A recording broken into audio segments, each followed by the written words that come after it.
Ok, on vient de rompre votre période d'essai, mais ce n'est pas la fin du monde. Dans cette vidéo, nous allons voir comment se auprès des recruteurs et décrocher un poste où vous allez cette fois vraiment vous épanouir.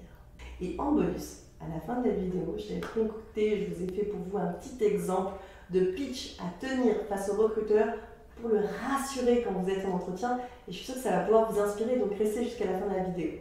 Je suis Karen Tuzerne, coach carrière, et j'aide les leaders à décrocher le job de leur rêve et réussir leur prise de poste. Donc pour plus de conseils, abonnez-vous à ma chaîne YouTube Embauchez-moi. Petit bonus pour ceux qui veulent envoyer des candidatures, je vous mets à disposition mon modèle de CV qui va vous permettre de gagner beaucoup de temps. Je vous mets le lien là dans le descriptif pour le télécharger. Ok, une période d'essai pas validée, c'est un coup dur pour le moral. Mais ça arrive à tout le monde et même à des gens très bien. Moi aussi, ça m'est arrivé. Comme quoi, le monde ne va pas s'arrêter demain et votre carrière n'est pas fichue. Suivez mes conseils et vous allez voir, ça va aller beaucoup mieux. Allez, c'est parti. Étape numéro 1, prenez du recul. Peu importe qui a décidé de cesser la collaboration, il y a toujours des enseignements concrets à tirer de cette expérience professionnelle. Même si au départ, ça ne vous semble pas facile, essayez de comprendre les raisons qui ont provoqué cette situation. Est-ce que c'est un poste que vous avez accepté trop vite, pour divers motifs? Une rémunération attractive, la proximité avec votre domicile, peur de rester au chômage? Est-ce que vous avez accepté une mission qui ne correspondait pas à votre expertise? Est-ce que l'on vous a donné des objectifs qui étaient irréalisables?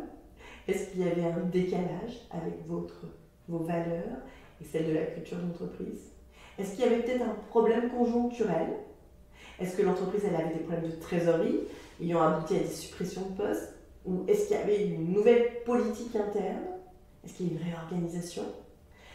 À ce stade, je vous demande de garder la tête froide et de tenter de faire preuve d'objectivité. Ce que je veux, c'est que vous essayiez de comprendre ce qui n'a pas marché et vous avez sans doute une part de responsabilité, même si elle est infime. Soyez honnête avec vous-même. C'est comme ça que vous allez pouvoir sortir grandi de cette expérience et ne plus commettre les mêmes erreurs. Si vous faites cet effort, vous poserez ainsi les bases d'une future collaboration fructueuse tout en impulsant une nouvelle dynamique. En effet, mentalement, vous vous placez à nouveau dans une logique d'action. Dans tous les cas, ne vous enfermez pas dans la culpabilité ou la dévalorisation. Pour réussir votre prochain poste, votre prochain entretien d'embauche et votre prise de poste, vous devez avoir conscience de votre valeur ajoutée. Étape numéro 2, définissez votre plan d'action pour la suite. Eh oui, une période d'essai non validée ne va pas mettre un terme à votre carrière si elle est survenue à l'initiative de l'employeur. La clé pour avancer, c'est l'acceptation. Acceptez votre échec, la frustration qui en découle et donnez-vous le droit à l'erreur. Car en réalité, c'est seulement de cela dont il s'agit. Un faux pas, comme chacun peut en faire. À vous maintenant de prendre un nouveau départ en redéfinissant vos priorités. D'abord, l'environnement de travail. Dans quel type d'entreprise aimeriez-vous travailler? Réfléchissez à la personnalité des dirigeants que vous souhaitez côtoyer et à celle de vos futurs collaborateurs. Le poste à pourvoir ne doit jamais être votre seul critère de choix. Vous ne pourrez pas vous épanouir si vous évoluez dans un cadre qui ne vous correspond pas. Quel doit être le contenu de vos postes? Quelles sont les missions que vous ne voulez plus faire? Répondez à cette question avec sincérité car elle vous permettra de trier les offres d'emploi et d'être plus vigilant lors de l'entretien. Vous pouvez également vous demander si vous avez envie de continuer dans cette voie. C'est légitime. Est-ce que vous ne devez pas envisager une éventuelle réorientation professionnelle? Ce changement peut se traduire de plusieurs manières. Vous pouvez d'abord décider d'exercer un autre métier. Ok. Ou bien vous pouvez décider de franchir le cap de devenir entrepreneur aussi, c'est possible. Il peut donc être utile de faire des fois un bilan de carrière, de vous former et de vous faire accompagner pendant cette période si vous sentez que cela est nécessaire. Si c'est juste pour reculer l'échéance de devoir aller passer des entretiens, vous confronter au recruteur, ne le faites pas. C'est juste la peur de sauter à l'eau. Attention, c'est différent. Maintenant, on va passer à la question qui vous taraude, qui vous empêche de dormir la nuit. Comment vais-je faire pour parler de cette expérience qui s'est mal passée? Je ne veux pas faire fuir les recruteurs à cause de ça, bien sûr. Donc, comment je dois faire?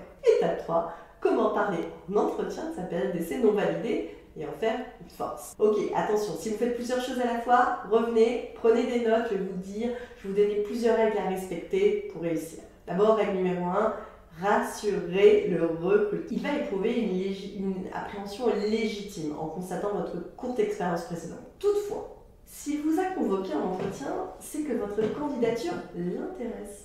Pour le mettre en confiance et le persuader que cette situation ne se reproduira pas, parlez de votre période d'essai sereinement, sans la moindre animosité. Je sais que ça n'est pas facile, mais pour cela, vous allez devoir bien préparer votre pitch et vous entraîner à le dire en étant positive et motivée. Vous ne devez pas sembler mal à l'aise, ni manifester de la colère. Faites aussi particulièrement attention au langage corporel, d'accord? Règle numéro 2, préparez des arguments factuels. Pour faire passer la pilule, c'est mieux d'avoir réfléchi en amont aux arguments solides que vous allez mettre en avant. Donc, expliquez aux recruteurs de façon posée et concrète pourquoi cette expérience n'a pas été prolongée. Et profitez-en pour mettre en avant les points positifs de cette collaboration en accent sur les leçons que vous avez tirées. Règle numéro 3, zéro dénigrement. Même si vous en avez très envie, je sais c'est humain, ne justifiez pas la fin de la période d'essai par la personnalité de votre manager ou de vos collègues. Voici un exemple dont vous pouvez vous inspirer. Et maintenant, voici un exemple dont vous pouvez vous inspirer. Prenez des notes. Suite à cette expérience, j'ai réalisé que j'avais besoin de travailler en équipe pour pouvoir être performante. Travailler seule sur un projet pendant 3 mois sans échanger avec personne ne me convenait pas. Pour le poste que vous proposez, je comprends que je serai amenée à travailler en étroite collaboration avec l'équipe R&D, les achats et le service commercial. C'est exactement ce type de contexte professionnel que je recherche et qui me stimule. Ça, c'est un bon pitch pour rassurer. Puis aussi, des fois, ce que je vous recommande de faire, c'est simplement de ne pas mentionner la période d'essai sur votre CV. Cette période d'essai qui n'a pas été validée. Si vous avez déjà une expérience professionnelle qui est significative, vous pouvez faire l'impasse sur cette rupture de contrat qui ne représente finalement que quelques semaines dans votre vie professionnelle. Donc après une période d'essai non validée, il est important de vous laisser du temps pour digérer cette situation. Mais ensuite, place à l'action. Et pour ça, je vous demanderai de prendre du recul, de mieux comprendre vos besoins pour ne plus commettre les mêmes erreurs et cibler les bons postes. Et enfin, je vous demanderai de travailler encore et encore le discours que vous allez tenir en entretien. Ne restez pas seul face à cette démarche qui peut être complexe, que ce soit pour décrocher un nouvel emploi ou après pour réussir votre prise de poste. Un coach, il est là pour vous aider à chaque étape jusqu'à votre prise de fonction et la réussite de celui-ci.